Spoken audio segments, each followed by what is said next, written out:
Jadi seorang Nabi Muhammad sekelas beliau membuat ciri orang beriman itu tidak dalam ritual. Tetapi sudah dampak dari ritual. Sudah jauh lebih dalam lagi. Ini kesadaran tingkat tinggi.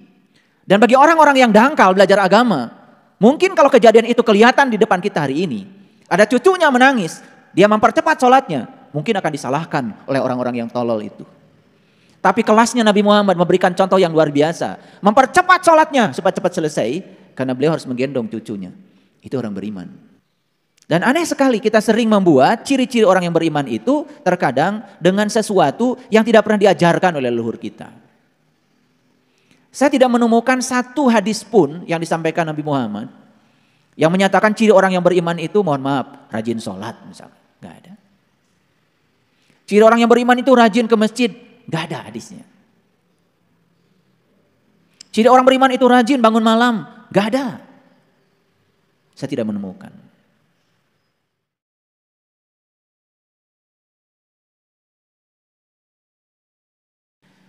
Bismillahirrahmanirrahim. Assalamualaikum warahmatullahi wabarakatuh.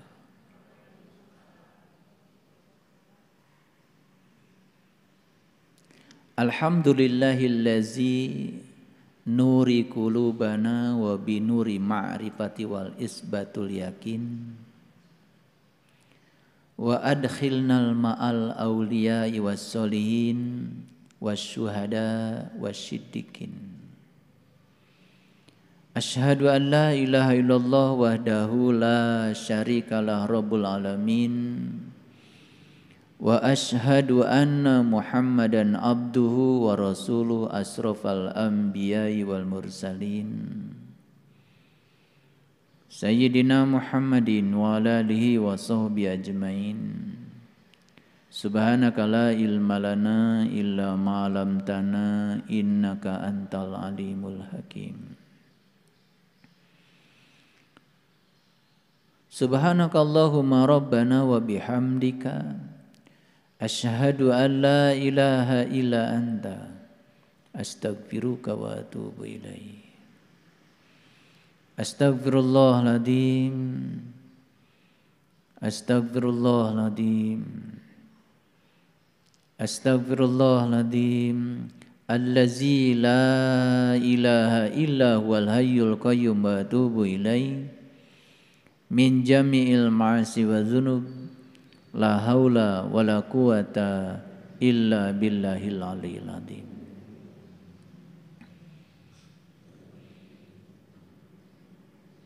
Judul besar hidup itu bukan tentang menerima.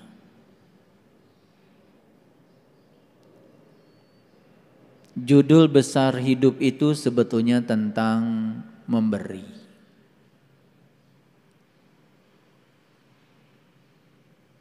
Jadi kalau kita ingin bahagia, berikan saja lebih banyak kebahagiaan pada orang lain.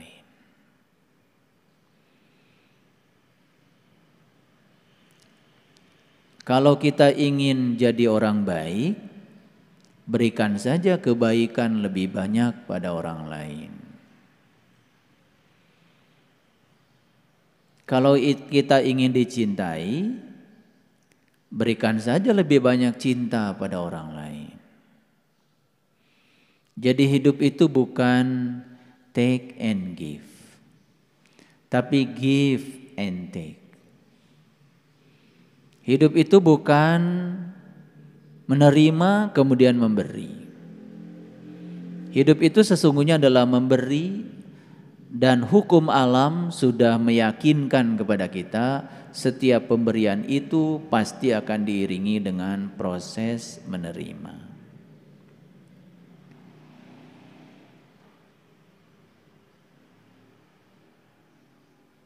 Jadi aneh sekali kalau kita ingin bahagia,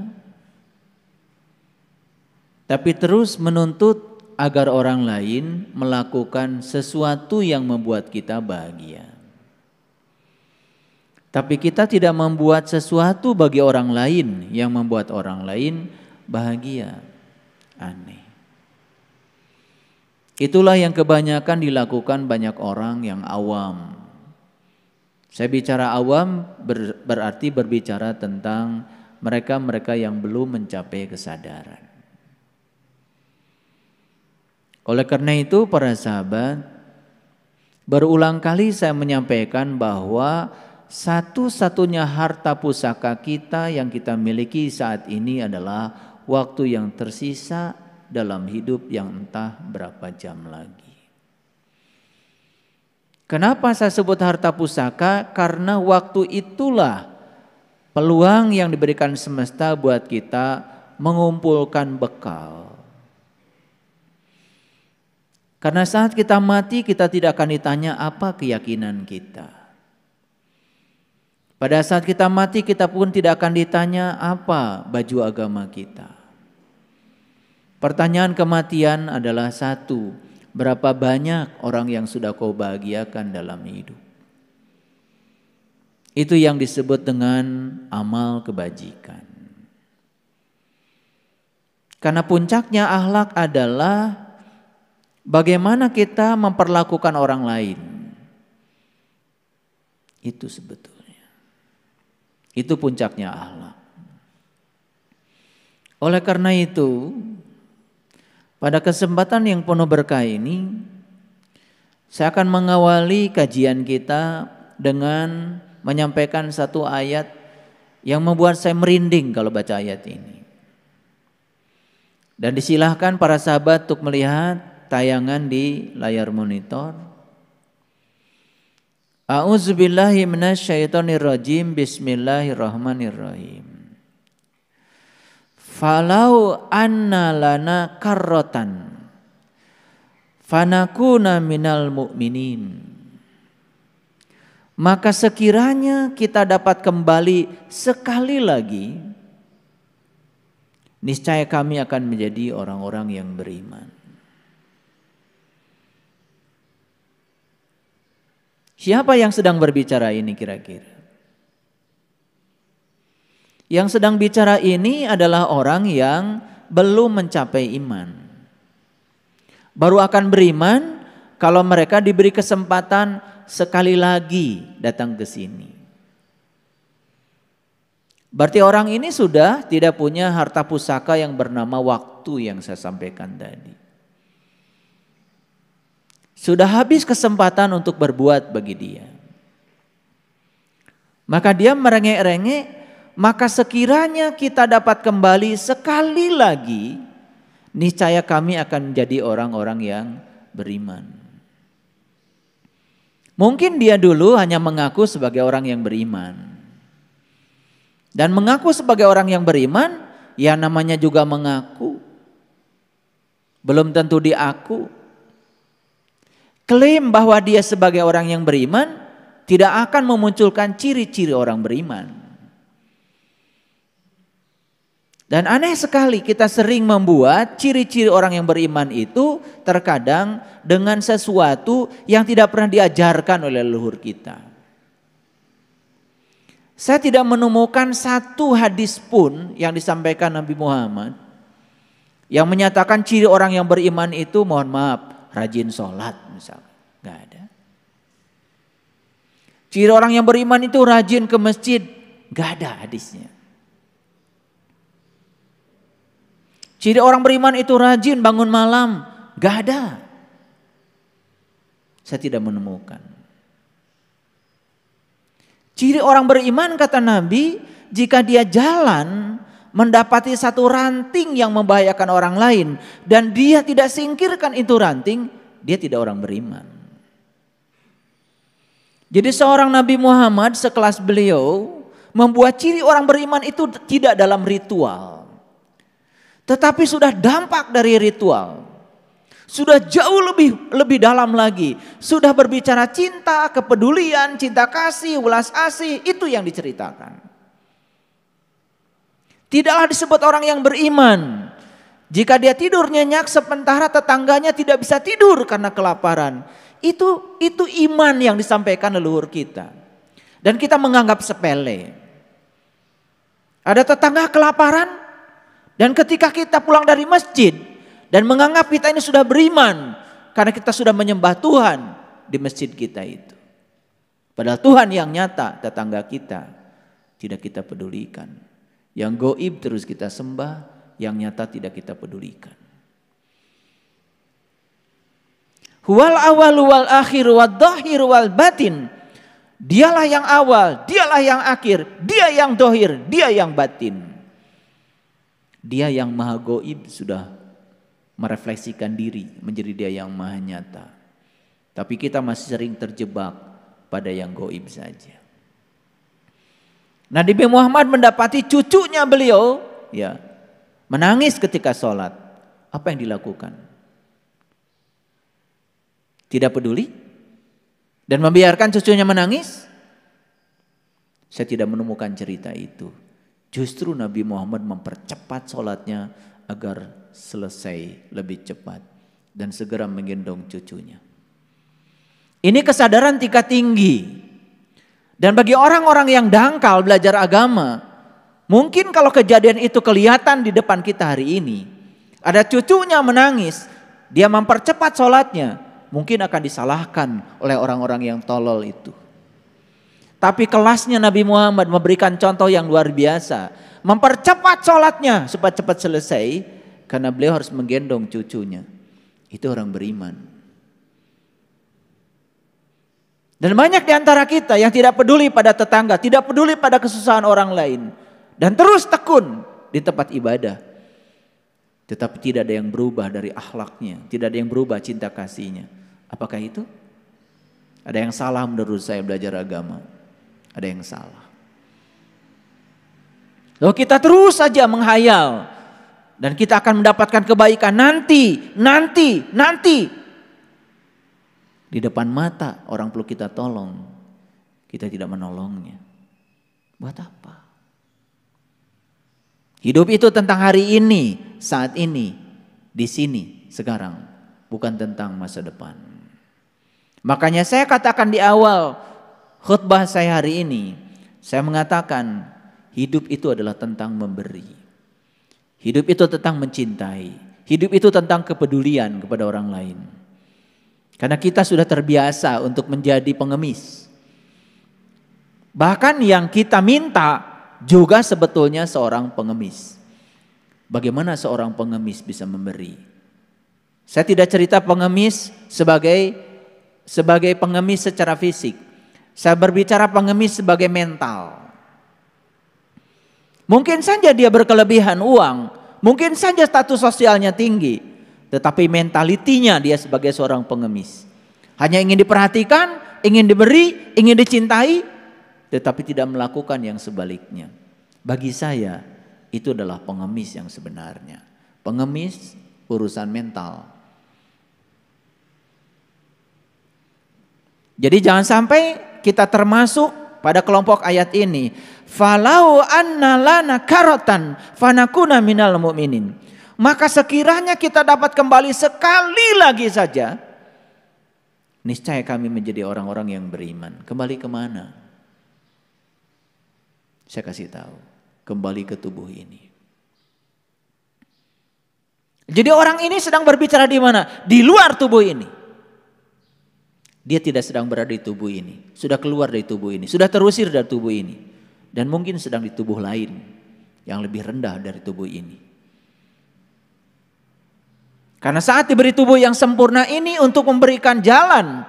Agar dia memperjalankan sang penumpang dalam dirinya. Dengan tubuh kendaraan yang hebat ini. Dia tidak melakukannya. Hidup hanya mengeluh. Hidup hanya menceritakan kesusahan.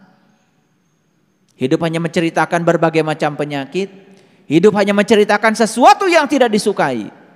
Maka lihat hidupnya seperti apa orang-orang yang semacam itu. Selalu didatangi yang dia tidak suka.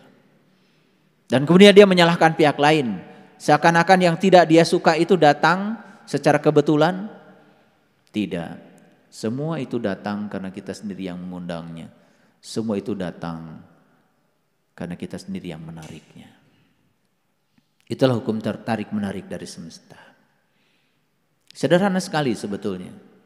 Sekarang berikan saja apa yang kita ingin. Sekali lagi, berikan saja apa yang kita ingin. Ingin bahagia? Berikan lebih banyak kebahagiaan pada orang. Ingin kaya? Berikan lebih banyak yang kita punya hari ini.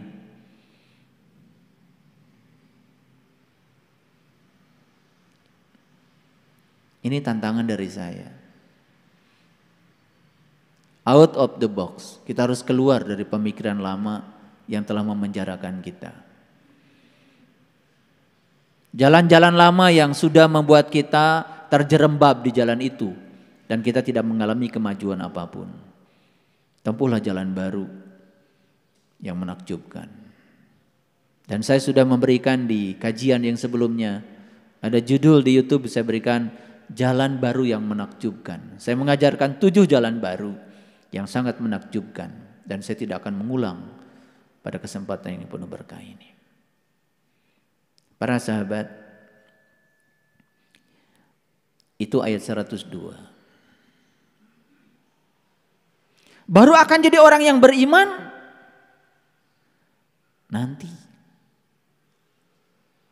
Kalau dikembalikan lagi ke tubuh ini. Karena memang satu-satunya jalan untuk membuat kita iman itu tubuh ini. Ini kendaraan terhebat yang disiapkan semesta buat mereka yang tahu dan sadar. Apa yang terjadi selama ini? Kendaraan ini malah dibiarkan begitu saja. Kendaraan ini hanya simpan di garasi. Dielus-elus saja kendaraan ini. Seperti punya mobil mewah tapi nggak pernah dipakai. Hanya dicuci, dihidupkan, dicuci, dihidupkan, tapi nggak pernah dipakai. Kita punya kendaraan semewah ini, hanya dimandikan, kasih makan, dielus-elus, ke salon, peot dikit takut, itu saja. Dan kita tidak pernah mempertanyakan buat apa Tuhan menciptakan tubuh yang sesempurna ini. Gak pernah mempertanyakan. Dan kenapa hari ini saya kok ditakdirkan untuk mendiami tubuh ini? Para sahabat, untuk memperoleh tubuh yang sempurna ini, kita itu sudah menabung kebaikan selama jutaan tahun. Hanya untuk memperoleh tubuh yang sempurna ini. Dan kita oleh Allah bukan sekedar diberi hadiah tubuh. Tapi kita pun sudah diberikan oleh Allah jalan untuk meniti ke dalam tubuh.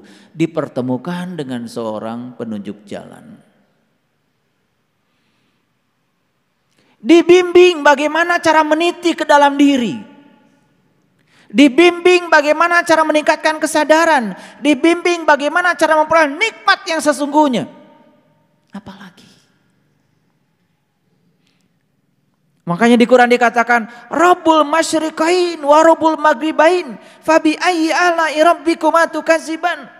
Aku telah menunjukkan 2 matahari kepadamu, 1 matahari yang luar, 1 matahari yang dalam di dalam dirimu. Nikmat Tuhan mana lagi yang akan kau dustakan? Matahari yang luar semua orang diberitahu. Tapi matahari yang di dalam diri kamu hanya kamu kata Allah yang diberitahu. Kok kamu mengabaikannya?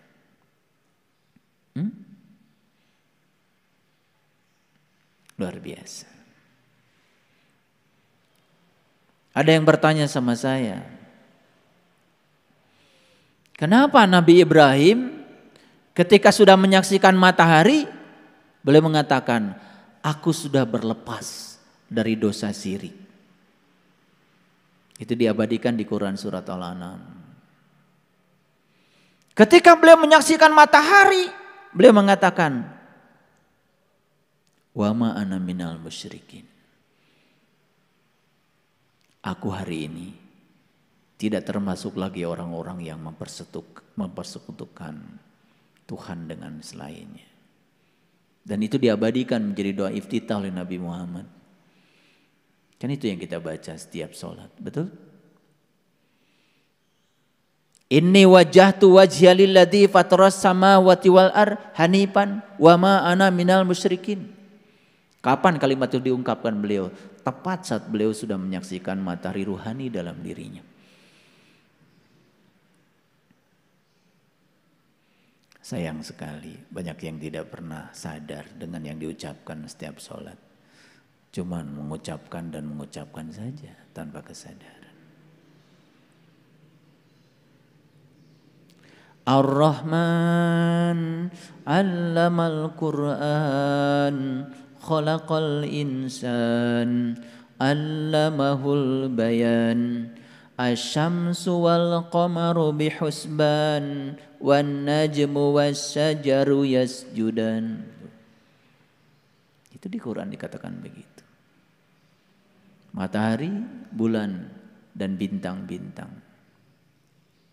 Was-samaa'a rafa'aha wa wada'al mizan alla tatghaw fil mizan wa aqimul wazna bil qisti wa la tukhsirul mizan wal arda wada'aha lil anam fiha fakihatu wan nakhlu datul akmam wal habbudul asfi war rayhan fabi ayyi ala'i rabbikuma tukadziban.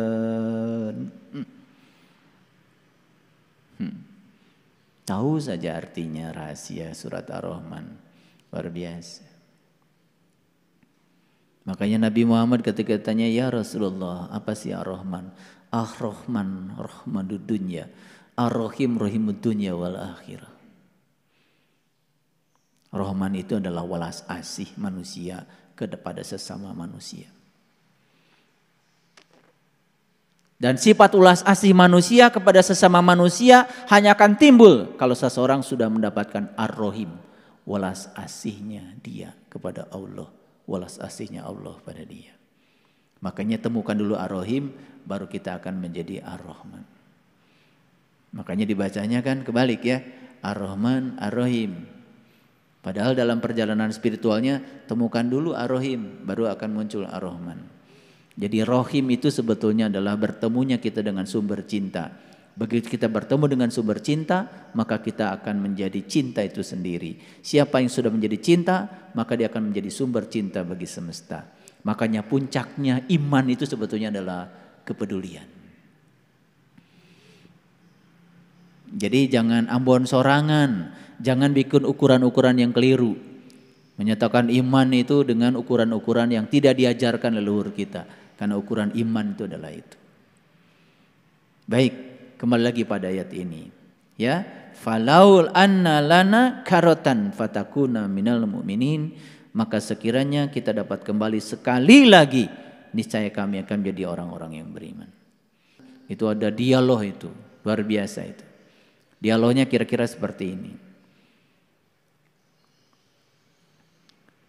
Ya Allah Tuhan kami, kembalikan aku ke dunia. Niscaya aku akan menjalankan amal soleh yang Kau ridhoi. Itu ada kata-kata begitu.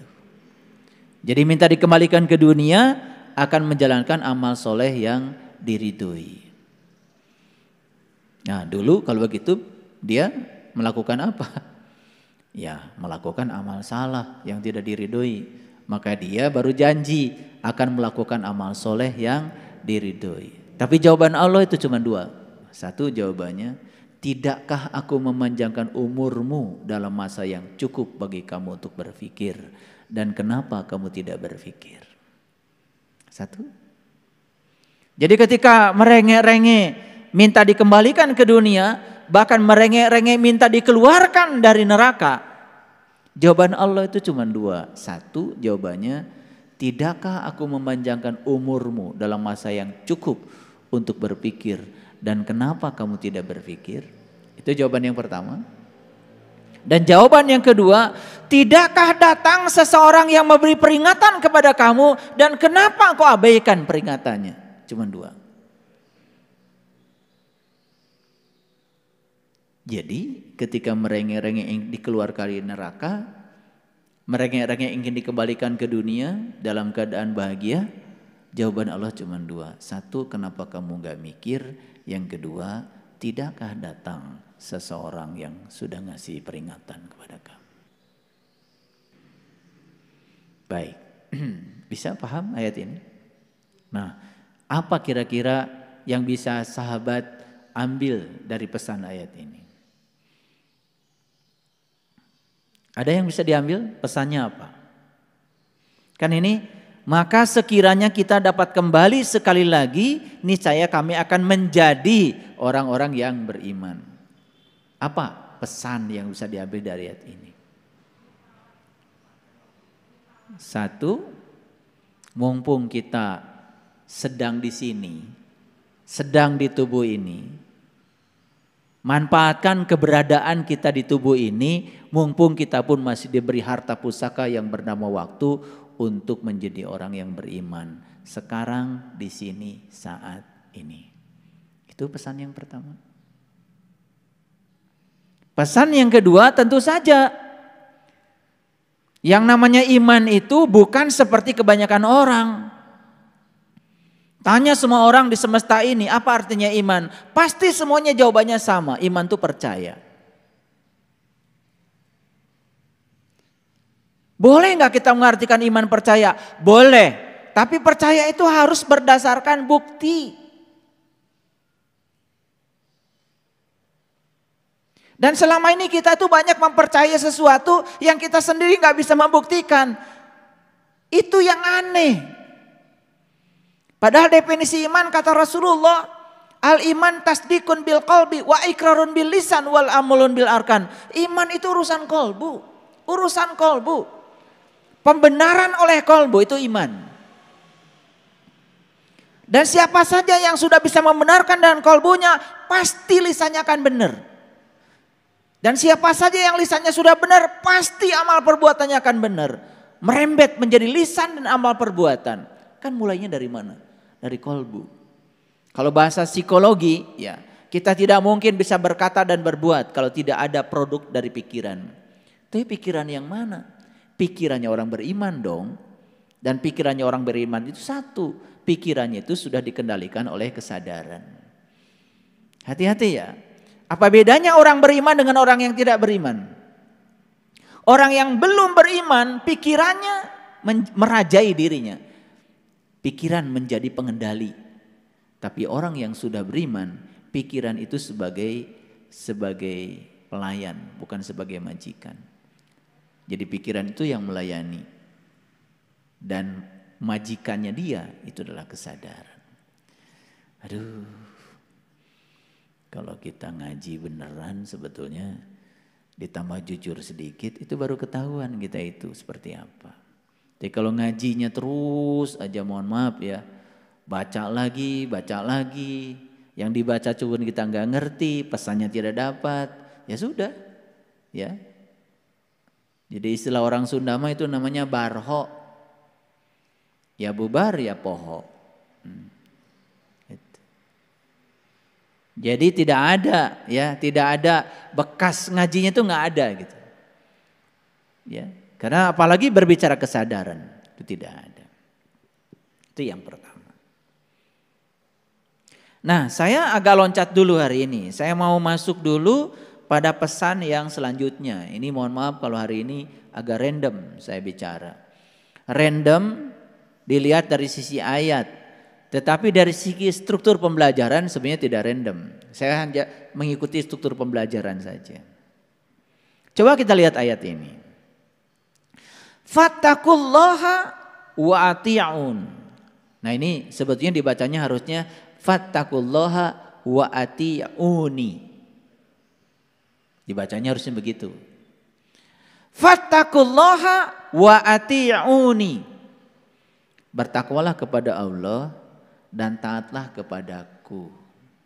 Siapaku di situ? Siapaku di situ? Ya tentu saja, ku di situ di zamannya Nabi Muhammad masih hidup, ya Nabi Muhammad dong. Kan ayat ini pertama jatuh kepada Nabi Muhammad.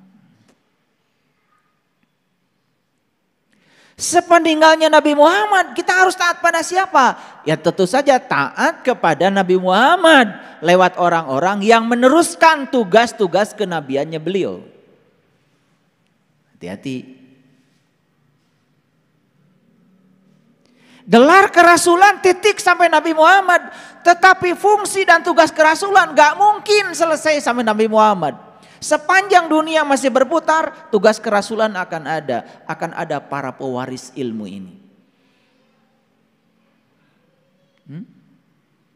Jadi tugasnya di sini ada dua. Yang pertama, takwalah kepada Allah. Yang kedua, taatlah kepadaku. Jadi taatlah kepada para rasulnya Allah, para utusan Allah. Paham? Paham? Ada yang culas. Saya takwa pada Allah aja. Malam bangun, pagi bangun, sore terus aja. Menjalani apa yang diperintahkan. Tapi tidak pernah mendengar apa yang dinasihatkan oleh para utusan Allah. Itulah yang saya lihat, ilmunya itu enggak berkah. Ya. Jadi kalau belajar spiritual sudah culas, pinter kodek namanya itu, culas. Udah aja, yang penting saya udah dapat ilmunya, saya amalkan. Kita melupakan orang yang menjadi marga lantaran kita dapat ilmu. Dalam hadis dikatakan, malam yahmadinas lam yahmadillah. Siapa yang tidak bersyukur kepada manusia, dia tidak bersyukur kepada Allah. Makanya kenapa di Quran selalu ada kata, atiullaha wa atiur rasul. Atiullaha wa atiur rasul. Jadi takwa itu baru bisa dicapai apabila kamu taat kepada para utusan Allah, pada rasulnya Allah. Ini harus dipahamkan, belajar itu. Ya. Saya bukan siapa-siapa, Saya cuma meneruskan saja ayat ini supaya dipahami. Dan orang-orang yang sudah berkesadaran tinggi juga tidak butuh, ya, tidak butuh disanjung, enggak butuh. Dan kalau kita memperlakukan mereka dengan penuh kehormatan dan rasa hormat, itu akan kembali pada kita sendiri. Ilmu yang kita dapat sekecil apapun itu yang akan membawa berkah, berubah kita.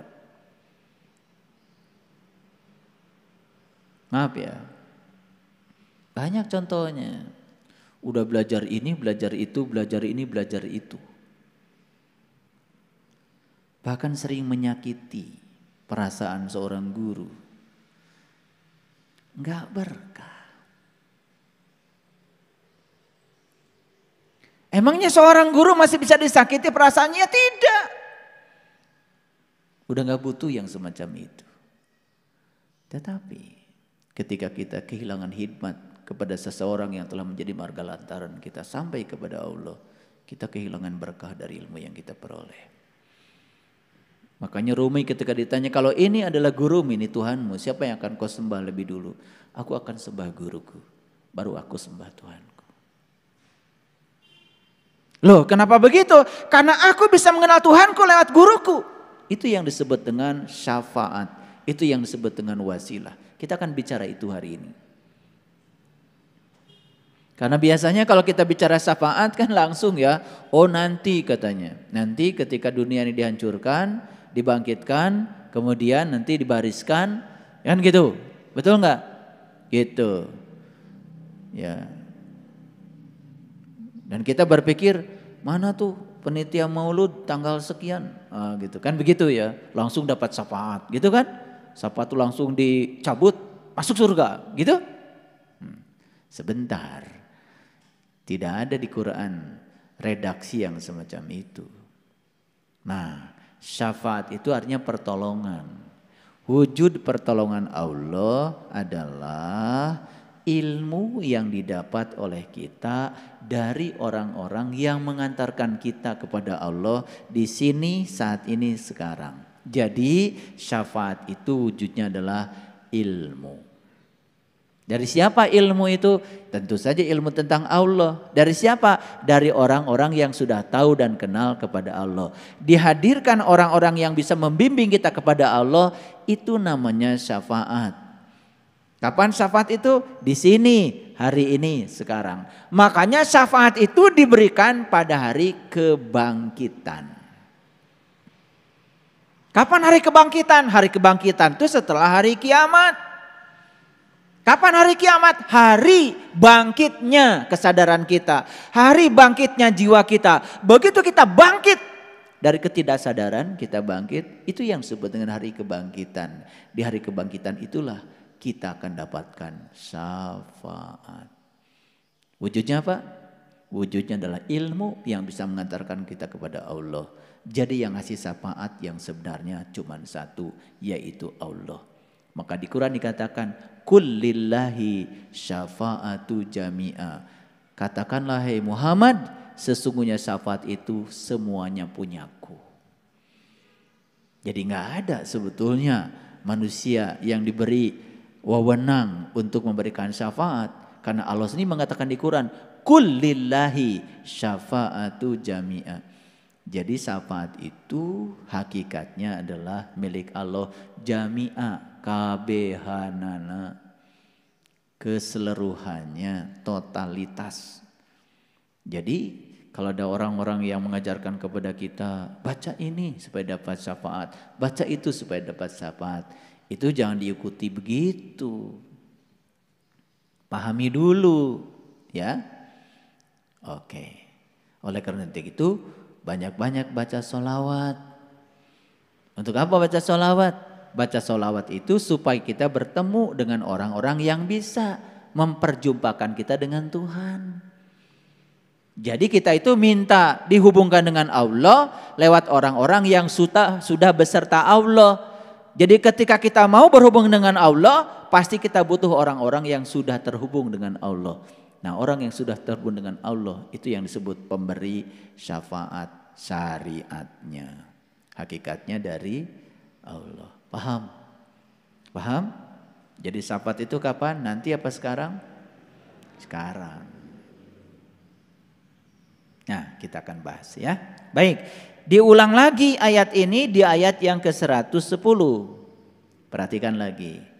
Fattaqullaha wa atiuni. Bertakwalah kepada Allah dan taatlah kepadaku. Diulang 2 kali ya. Oke. Tahu cara bertakwa pada Allah? Sudah saya jelaskan berulang kali ya. Mungkin sampai bosen ya. Jadi takwa itu mengambil janji, diangkat gunungnya, ditunjukkan sesuatu di gunungnya. Ingat yang ditunjukkan Allah kepada kamu. La'allakum tattaqun, maka kamu akan jadi orang yang bertakwa. Makanya cara untuk takwa itu harus ditempuh dengan saum. Apa? Saya tidak cerita puasa ya. Kalau ingin jadi orang yang bertakwa harus ditempuh dengan saum. Siapa yang bisa saum? Siapa yang bisa saum? Yang beriman saja. Kan ayatnya juga jelas. Ya ayyuhallazina amanu kutiba alaikumusiyam. Hai orang-orang yang beriman, diwajibkan kepada kamu untuk saum. Jadi yang bisa saum siapa? Hanya orang yang beriman. Yang bisa menahan lapar siapa? Semuanya bisa. Mau iman, mau tidak iman, ngaku iman, mau siapapun nahan lapar. Bisa kan tiap hari juga lapar. Tapi yang bisa saum hanya orang yang beriman. Makanya Allah itu kata-katanya itu sangat efektif. Gak mungkin kan Allah nyuruh sesuatu pada yang bukan ahlinya.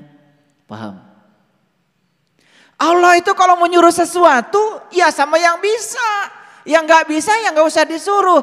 Di luar orang yang beriman nggak bisa saum. Puasa bisa semuanya. Anak kecil juga bisa kalau puasa. Saya nggak cerita puasa kok, cerita saum. Emangnya saum dengan puasa bedanya apa? Kalau saum itu ada definisinya. Kata Nabi, liso imi farhatani farhatun inda iftorihi wa farhatun inda liqa'i rabbih. Puasa saum itu kata Nabi apa? Satu terbuka, satu berbuka, yang kedua jumpa dengan Tuhan. Catat itu hadis qudsi itu. Apa saum? Satu berbuka, dua jumpa dengan Tuhan. Itu saum. Itu hadis qudsi loh. Lisoimi farhatani farhatun inda iftarihi wa farhatun inda liqa'i rabbih. Ada dua kegembiraan bagi orang yang saum. Satu ketika berbuka, yang kedua jumpa dengan Tuhan. Berbuka yang dimaksud oleh Rasulullah tentu saja bukan makan candil, makan kolak, bukan. Berbuka yang menyebabkan jumpa dengan Tuhan. Berbuka apa kira-kira? Tuh. Beda? Maaf beda dikit ya. Kalian kalau udah nahan lapar pindahin makan udah merasa paling soleh aja. Langsung bikin spanduk, hormati yang sedang berpuasa. Memang yang sedang berpuasa harus dihormati. Yang saum gak perlu dihormati. Yang saum gak kelihatan. Betul gak? Iya. Saum kalau ditunjuk-tunjuk ke orang kan jadi aurat saumnya. Makanya yang saum gak pernah kelihatan. Kelihatan akhlaknya aja berubah. Kelihatan ulas asihnya luar biasa. Saumnya sih gak kelihatan. Yang kelihatan itu adalah Idul Fitrinya saja. Kembali dia menjadi jati diri yang sesungguhnya. Gitu. Jadi selama hidup ini kalian saum apa puasa? Sombongnya udah kayak apa? One day one juz. Tambah lagi. Kalau sudah tamat baca Quran 10 hari pertama langsung pengumuman di WA. Ketika ditanya ayat mana yang kamu mengerti, gak ada satu ayat pun yang ngerti. Yang penting tamat. Makanya begitu selesai saum, lalu merayakan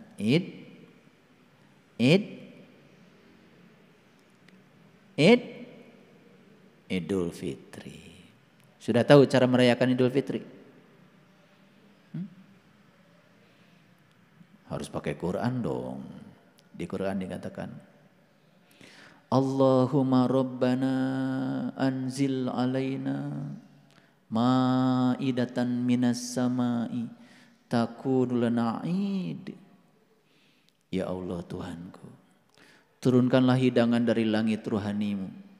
Yang turunnya hidangan itu merupakan sebuah hari raya bagiku. Gitu. Jadi hari raya itu dirayakan dengan turunnya hidangan dari langit. Kalian kalau hari raya hidangannya dari mana? Dari Pasar Baru, Tanah Abang, Ciroyom, betul? Sambal goreng kentang, ati, opor ayam,